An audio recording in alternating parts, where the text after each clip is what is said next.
Olá, aqui é pastor Hudson Paola, pastor da Primeira Igreja Batista em Figueira, município de Nova Iguaçu, Rio de Janeiro. A minha pergunta de sempre, como você está? Então, nós estamos hoje aqui com a finalidade de facilitar, de lhe ajudar a compreensão da lição de hoje, da nossa Escola Bíblica Virtual. Nós estamos hoje na lição 8 e o título dessa lição fala de uma espiritualidade saudável. Interessante que eu quero chamar a sua atenção, que o autor dessa lição é o pastor Hudson Galdino da Silva. Conheço ele, é pastor em Cabo Frio, em uma das igrejas lá de Cabo Frio. A gente tem um relacionamento, sim, de amizade, em função de estarmos muitas vezes juntos nos congressos, nas assembleias da nossa denominação. É um homem de uma capacidade muito grande e com certeza merece crédito e devemos dar crédito ao que ele escreveu nessa lição.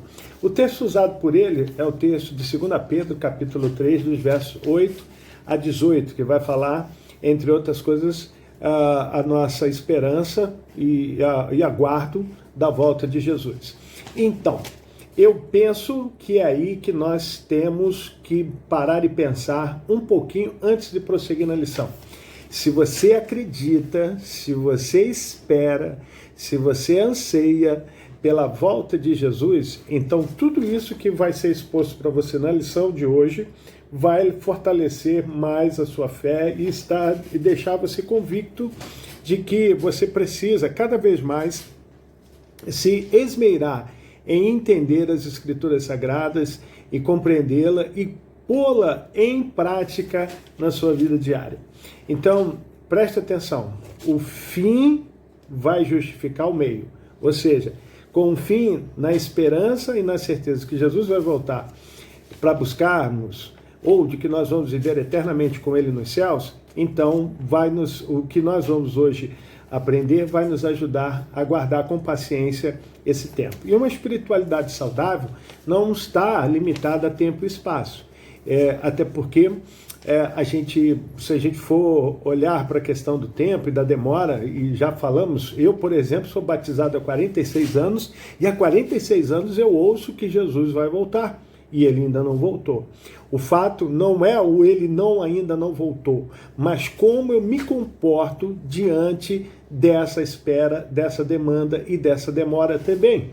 Então, hoje, a gente tem que parar um pouco, olhar para o texto. É bom que você dê um pause aqui nesse áudio que eu estou produzindo para você. Isso, dá um pause aí e pega a Bíblia e leia a segunda carta de Pedro. Pode ser só o capítulo 3, do 1 ao 18. E veja o que Pedro está escrevendo ali. Aí, quando você fizer isso, você volta para a lição, que daí você vai entender a aplicação toda do texto. Do que é feita na lição. E uma das coisas mais relevantes no tempo é o que ele produz em nós. Aí você vai dizer assim, tá, mas o que quer dizer isso? Relevância e o que ele vai produzir em nós. O primeiro tópico diz assim, vai falar de que temos que aguardar, se temos a esperança no coração da volta de Jesus, a gente tem que avaliar a nossa espiritualidade, se ela está saudável, se a gente continua crendo realmente nessa promessa de Deus. E uma espiritualidade saudável requer o quê? Primeiro, é aquela que vive a temporalidade sem perder o entendimento de que quem dirige não é limitado pelo tempo. Você já deve ter escutado eu falar assim, o Kairos de Deus e o Cronos. O Kairos, segundo o grego, é o tempo de Deus. Deus ele é atemporal, ele não é limitado pelo tempo. O nosso tempo se chama Cronos. Lembra daquele instrumentinho? Cronógrafo, que a gente mede corridas, tempos, em medidas bem específicas e bem pequenas, né? Então, cronômetro, né? Então, a gente precisa falar e pensar naquilo que estamos falando, né? Ou seja, se nós acreditamos na volta de Jesus, se nós cremos no tempo que Deus não retarda na sua volta, ele não ele não falha na sua promessa, e, na verdade, nós precisamos ter, né, essa percepção e essa convicção de que ele não é limitado pelo nosso tempo, ele não vai agir no nosso tempo, ele vai agir no tempo dele. Então, a nossa espiritualidade deve estar alicerçada na promessa e na certeza que Deus cumpre com as suas promessas. Então, a nossa espiritualidade tornará saudável à medida em que a gente percebe que será no tempo de Deus. Aquela história de que Deus tarda, mas não falha, a gente precisa tomar cuidado, porque ele não tarda e nem tampouco falha. Então, vamos lá. Outra coisa que ele fala aqui também a segunda compreende que, uma espiritualidade saudável, compreende que o tempo do cumprimento das promessas de Deus tem como base a sua longanimidade, ou seja, um Deus longânimo, um Deus que dá oportunidades, um Deus que estende para nós a mão e nos conduz, mas ele também sabe das nossas limitações e ele aumenta a oportunidade de nós compreendermos as suas verdades. Mas a partir de que momento a gente percebe isso? A partir do momento em que a nossa espiritualidade está sendo alimentada pela palavra, pela leitura da palavra, pelo entendimento, pela aplicabilidade dessa palavra no nosso dia a dia. Então, Pedro vai falar, se você parou, né, seguiu o conselho que eu dei, parou e foi ler esse trecho. Se você não quiser ler, se tiver um aplicativo lá a Bíblia JF Offline, ela tem lá um modozinho de você colocar e ouvir o áudio. O áudio, né? Perdão, áudio é carro. Você poderá ouvir, né, e analisando e depois aplicando nos tópicos. Então, uma das coisas que ele fala é que o Senhor não tarda na sua promessa. Ou seja, Deus vai cumprir primeiro com todos os seus propósitos até que Jesus esteja voltando nas nuvens, como a gente sabe que vai acontecer, para buscar o seu povo. Ou seja, não podemos também desprezar esse tempo da espera. Nós temos que crescer e na graça, no conhecimento, né, ele vai falar isso no final do capítulo, que a gente precisa crescer na graça e no conhecimento até para que a gente possa ajudar a outras pessoas a chegar a esse status também. Pedro fala da volta de Jesus numa questão de uma promessa não geral, né, mas aquilo que vai nortear a história nossa aqui no mundo, ou seja, o nosso comportamento. Se nós não compreendemos e não acreditamos nessa volta de Jesus, todo o nosso comportamento será às avessas do que de fato temos que viver. Então é importante que você pense isso. Outra coisa, terceiro ponto, ele fala assim, renova a esperança e transcende ao que passa, né, o que vai além, sem perder valores de uma vida aqui e agora. Ou seja, o fato de a gente estar esperando algo para o futuro não nos tira a responsabilidade do momento. Eu vou fazer isso em algum momento eu vou ser um crente melhor, em algum momento eu vou ler a Bíblia, em algum momento eu vou me especializar em alguma coisa, em algum momento eu vou descobrir o meu dom e vou potencializá-lo. A gente não sabe o futuro, a gente não conhece o futuro, o dia de amanhã, o futuro a Deus pertence. Então, a gente precisa renovar a nossa esperança, mas com responsabilidade com o nosso tempo presente. Então, a gente olha para as promessas de Deus, olha para a sua palavra, os seus ensinamentos, seus mandamentos e vamos cumpri-lo. Outra coisa também, a gente precisa não só verbalizar a nossa fé, mas praticá-la. Quando a gente, então, entende que precisamos ser irrepreensíveis, ou seja, aquele que não precisa de puxão de orelha, imaculados, aqueles que procuram com santidade e zelo as coisas de Deus, uma vida de retidão, e para esse tempo que vivemos, ser correto com as coisas é um desafio, mas também uma vida de pureza, ou seja, isento da enfermidade, do pecado, porque o pecado, por gerar a morte, ele antes gera uma enfermidade na alma. Nós precisamos entender que Cristo deixa o exemplo para nós de que podemos sim, ele fala assim, no mundo tereis aflições, a gente sempre fala esse versículo, né? Mas tem de bom ânimo, né? Ele venceu o mundo, ou seja, Cristo é a nossa referência para todas essas coisas. Ele fala assim, tem um compromisso integral, íntegro e coerente com as Escrituras. Olha, nunca foi tão necessário, nesse tempo, a gente ler a Bíblia.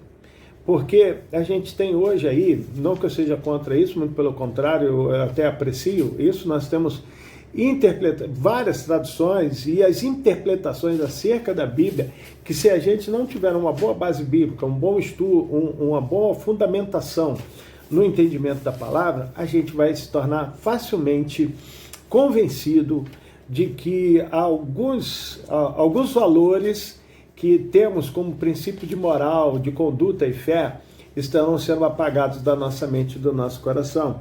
Então, ou seja, precisamos estar em tempo integral, ou seja, sem descanso. Descanso no sentido assim de você parar, né? Não, hoje eu não vou fazer isso não, mas no sentido de você estar vivendo aquilo, como diz o americano, full time, o tempo todo, cheio daquilo, pleno daquilo. E a coerência nas Escrituras é olhar realmente para o que a Bíblia fala e usar de coerência no nosso dia a dia. Não existe uma vida saudável, já que estamos falando de uma espiritualidade saudável, sem que haja uma boa alimentação. Então não existe uma espiritualidade saudável sem a leitura e oração, ou leitura da palavra de Deus e oração, e a aplicabilidade dessa palavra na nossa vida. Quando a gente fala aplicabilidade, a gente está falando de como nós devemos nos comportar e de como esse comportamento vai influenciar outras pessoas. Ou seja, é o aprendizado sendo reproduzido e conduzindo não só a mim e a você, mas a todos que estão à nossa volta. Então vamos aqui, a gente está quase chegando no final. Ele fala também aqui, sempre redireciona o seu foco de vida e conhecimento na pessoa de Jesus. Não podemos tirar Jesus do centro das nossas pregações. A nossa pregação deve ser cristocêntrica. Portanto, a nossa fé é cristocêntrica. Cristo no centro, a palavra quer dizer isso. Se nós olhamos para Jesus, que é o autor e o consumador da nossa fé, nós vamos lembrar de palavras como de João no Evangelho, no seu Evangelho, no capítulo 3, verso 30, convém que Cristo cresça e que eu diminua.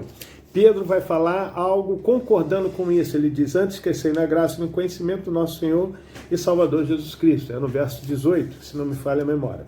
Pedro, diante de tantas incertezas dos cristãos, e a gente vive essas incertezas, e diante dos que se diz, né, essa volta de Jesus, você pode dizer assim, tudo bem, pastor, mas Jesus está demorando a voltar. Olha, eu quero dizer para você que se você for um bom leitor da Bíblia, você vai perceber que a volta dele está muito próxima, porque tudo que a Bíblia fala está se cumprindo. E para a gente finalizar, para a gente poder aqui ter uma percepção de toda a proposta de lição, a gente precisa pensar em três coisas aqui para pensar e agir.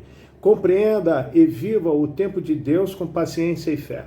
Ou seja, muitas vezes a gente não tem as palavras que às vezes nós lemos, ela tem que ver o sentido do contexto, né? Paciência, perseverança.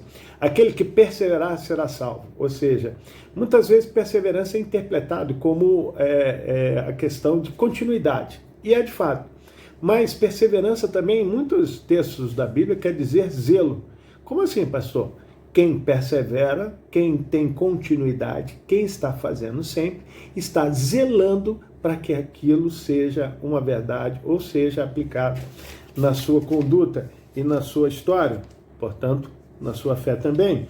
Nossa esperança na eternidade não pode diminuir o nosso cumprimento, nosso compromisso, com os valores do reino de Deus. Ou seja,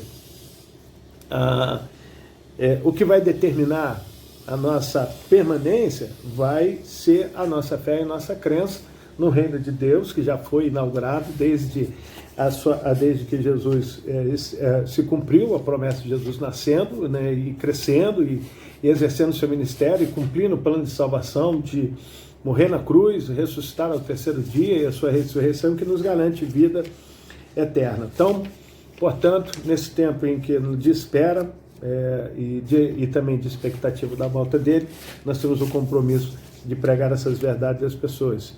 E uma coisa que não podia faltar e de dizer para você: dedique mais tempo em oração e leitura da palavra. Só assim a gente vai conseguir resultados melhores e maiores. Albert Einstein diz que é idiotice, desculpa, essa palavra é forte, né? Mas é exatamente isso.